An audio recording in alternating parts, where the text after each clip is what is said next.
Hello friends, welcome to my YouTube channel learn with Soni. तो friends, आज की video आप सभी के लिए काफी ज्यादा इंपॉर्टेंट होने वाली है, क्योंकि आज की वीडियो में मैं नागरिकता संशोधन अधिनियम 2019 इससे रिलेटेड मोस्ट इंपॉर्टेंट क्वेश्चन इस वीडियो में लेकर आई हूँ।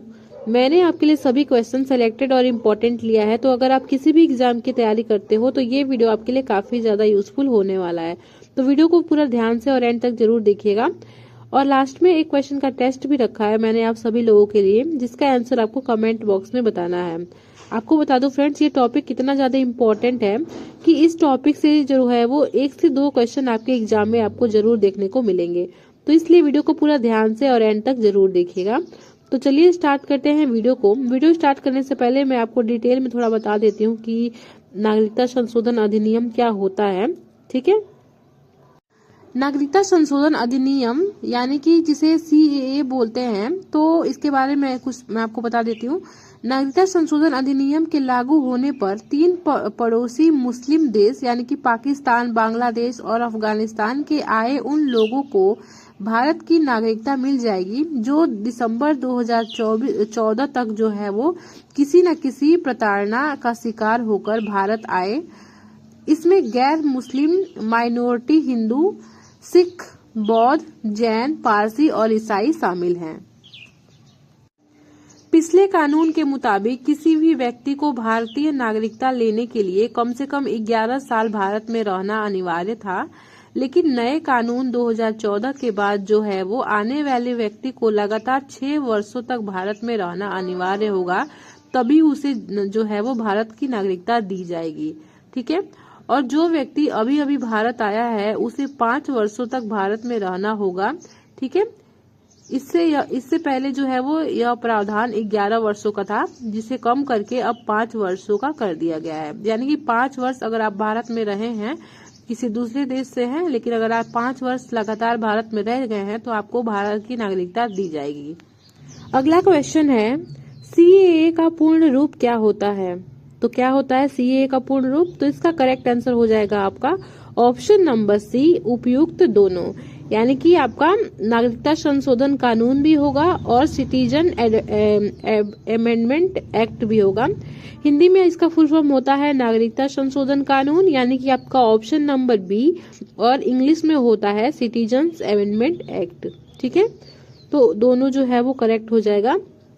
फ्रेंड्स, अगर आपको वीडियो की क्वालिटी, वीडियो का कंटेंट और अपने सोनी मैम की मेहनत पसंद आ रही हो तो प्लीज वीडियो को लाइक और चैनल को सब्सक्राइब कर लीजिए। अगला क्वेश्चन है, भारत में नागरिकता संशोधन कानून किस तारीख से लागू हुआ है? तो कौन से तारीख से लागू हुआ है? तो देखिए, ये नागरिकता संशोधन कानून जो है वो 11 दिसंबर 2019 को पारित किया गया था, लेकिन लागू किया गया है आपका 11 मार्च 2024 को। ठीक है, इसमें जो है वो आपका भारत पहुंचे अफगानिस्तान, बांग्लादेश और पाकिस्तान के सताए गए धार्मिक अल्पसंख्यकों के लिए जो है वो भारतीय नागरिकता के लिए त्वरित मार्ग प्रदान करके नागरिकता प्रदान करना है उनको। यही है आपका नागरिकता संशोधन अधिनियम। अगला क्वेश्चन है, नागरिकता संशोधन अधिनियम संसद में कब पारित किया गया था? तो इसका करेक्ट आंसर हो जाएगा आपका ऑप्शन नंबर C, 11 दिसंबर 2019 को नागरिकता संशोधन अधिनियम को पारित किया गया था। नागरिकता संशोधन अधिनियम पाकिस्तान, अफगानिस्तान और बांग्लादेश में धार्मिक उत्पीड़न के आधार पर हिंदू, सिख, बौद्ध, जैन, पारसी और ईसाई समुदायों से संबंधित व्यक्तियों को भारतीय नागरिकता प्रदान करना चाहता है। तो यही है आपका नागरिकता संशोधन अधिनियम। अगला क्वेश्चन है, नागरिकता संशोधन अधिनियम यानी कि CAA 2019 का उद्देश्य क्या है? तो इसका उद्देश्य है आपका option number D, Afghanistan, Bangladesh और पाकिस्तान के उत्पीड़ित अल्पसंख्यक समूहों को नागरिकता देना। ठीक है, लेकिन ये भी आपको ध्यान रखना है कि सिर्फ जो है वो गैर मुस्लिमों को दिया जाएगा। ठीक है, नागरिकता। अगला क्वेश्चन है, CAA इनमें से किस पर लागू नहीं होता है? तो किस पे लागू नहीं होता है? तो इसका करेक्ट आंसर हो जाएगा आपका ऑप्शन नंबर A, भारतीय नागरिकों पर। ठीक है, यहाँ पे मैं आपको बता दूं फ्रेंड्स, CAA कानून जो है वो भारतीय नागरिकों पर लागू नहीं किया जा सकता है। अगला क्वेश्चन है, नागरिकता का संबंध भारतीय संविधान के किस भाग से है? तो इसका करेक्ट आंसर हो जाएगा आपका ऑप्शन नंबर बी, भाग 2 से। ठीक है, नागरिकता का जो संबंध है वो भारतीय संविधान के भाग 2 से है। भाग 2 में आपका 5 से 11 अनुच्छेद है। ठीक है, तो भारत के संविधान का जो भाग 2 है उसमें जो है वो भारत की नागरिकता से संबंधित है। अनुच्छेद 11 ने भारत की संसद को कानून द्वारा नागरिकता के अधिकार को विनियमित करने की शक्तियां दी हैं। इस प्रावधान के परिणाम स्वरूप जो है वो भारतीय संसद द्वारा नागरिकता अधिनियम 1955 को अधिनियमित किया गया। अगला क्वेश्चन है, सीएए कानून कितने देशों पर लागू है? तो कितने देशों पर लागू है? तो इसका करेक्ट आंसर हो जाएगा ऑप्शन नंबर सी, 3। ठीक है, सीएए कानून जो है वो भारत के 3 पड़ोसी देशों पे लागू है। पहला है आपका पाकिस्तान, दूसरा है बांग्लादेश और तीसरा है अफगानिस्तान, जहां पर ये सीएए कानून है ये लागू हुआ है। अगला क्वेश्चन है, भारत में किस राष्ट्रपति द्वारा सीएए कानून को पारित किया गया है? तो इसका राइट आंसर हो जाएगा आपका option number B, Ramnath Kovind के द्वारा। ठीक है, भारत के राष्ट्रपति रामनाथ कोविंद के द्वारा जो है वो सीएए कानून को पारित किया गया था।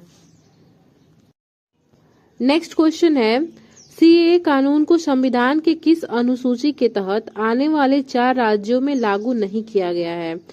तो वो कौन सी अनुसूची के तहत किया गया है? तो इसका करेक्ट आंसर हो जाएगा ऑप्शन नंबर सी, अनुसूची 6 के तहत। ठीक है, अनुसूची 6 के तहत जो है वो सीएए कानून को संविधान के अनुसूची 6 के तहत 4 राज्यों में लागू नहीं किया गया है।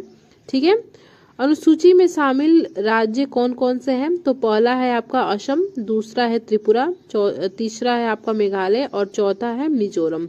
तो ये ऐसे 4 ऐसे राज्य हैं जहां पर सीएए कानून को लागू नहीं किया गया है।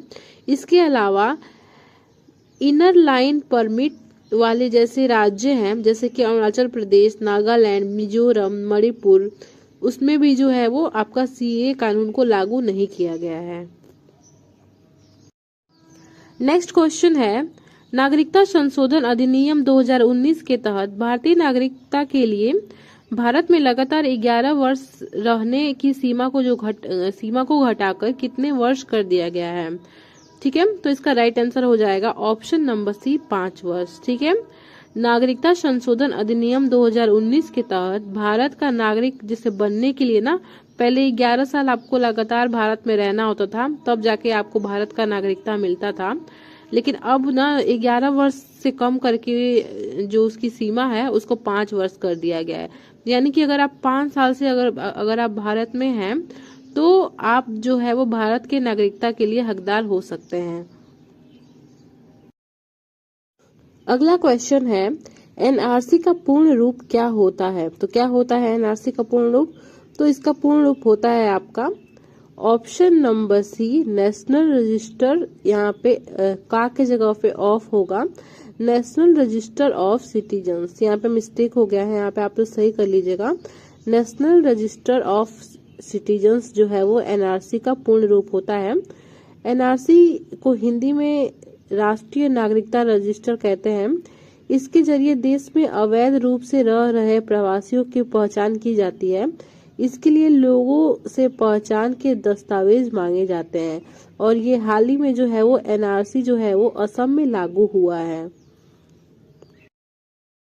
अगला क्वेश्चन है, एनपीआर का पूर्ण रूप क्या होता है? तो एनपीआर का पूर्ण रूप होता है आपका नेशनल पॉपुलेशन रजिस्टर। ठीक है, जिसे हिंदी में राष्ट्रीय जनसंख्या रजिस्टर के नाम से भी जाना जाता है। यानी कि आपका ऑप्शन नंबर सी, उपयुक्त दोनों जो है वो करेक्ट आंसर हो जाएगा। ए और बी जो है वो करेक्ट आंसर हो जाएगा। ठीक है, दोनों ही होगा क्योंकि इंग्लिश में होता है नेशनल पॉपुलेशन रजिस्टर और हिंदी में होता है राष्ट्रीय जनसंख्या रजिस्टर, तो इस हिसाब से तो दोनों हो गया ना। तो एनपीआर का जो पूर्ण रूप होता है वो होता है आपका नेशनल पॉपुलेशन रजिस्टर, या जिसे हिंदी में राष्ट्रीय जनसंख्या रजिस्टर के नाम से भी जाना जाता है। राष्ट्रीय जनसंख्या रजिस्टर क्या होता है? तो राष्ट्रीय जनसंख्या रजिस्टर एक रजिस्टर है जिसमें किसी गांव, ठीक है, ग्रामीण क्षेत्र, कस्बे वार्ड या शहरी क्षेत्र के वार्ड के भीतर सीमांकित क्षेत्र में रहने वाले लोगों का विवरण होता है। एनपीआर में जन्म तिथि, वैवाहिक स्थिति, जन्म स्थान और राष्ट्रीयता जैसी जानकारी होती है, तो उसी को जो है वो एनपीआर कहते हैं। नेक्स्ट क्वेश्चन है जो कि आपके लिए है, इसका आंसर आपको कमेंट बॉक्स में बताना है। आपका क्वेश्चन है कि सीएए का पूर्ण रूप क्या होता है। आपके ऑप्शन ए है citizen amendment act, option B है नागरिकता संशोधन कानून, ऑप्शन सी है उपयुक्त दोनों और ऑप्शन डी है इनमें से कोई नहीं। तो इस क्वेश्चन का आंसर आपको कमेंट बॉक्स में बताना है। सो फ्रेंड्स, आज के वीडियो में बस इतना ही। अगर आपको वीडियो की क्वालिटी, वीडियो का कंटेंट और अपने सोनी मैम की मेहनत पसंद आई हो तो प्लीज वीडियो को लाइक और चैनल को सब्सक्राइब कर लीजिएगा और साथ ही बेल आइकन को प्रेस कर दीजिए ताकि आने वाले अगले वीडियो का जो नोटिफिकेशन है वो सबसे पहले आप तक पहुंच पाए। और कमेंट बॉक्स में अपना फीडबैक जरूर दीजिएगा कि आपको आज का ये वीडियो कैसा लगा। अगला वीडियो आपको किस टॉपिक पे चाहिए वो भी हमें बताइए, हम आपके लिए वो जरूर लेके आएंगे। तो फिर मिलते हैं नेक्स्ट वीडियो में, तब तक के लिए बाय।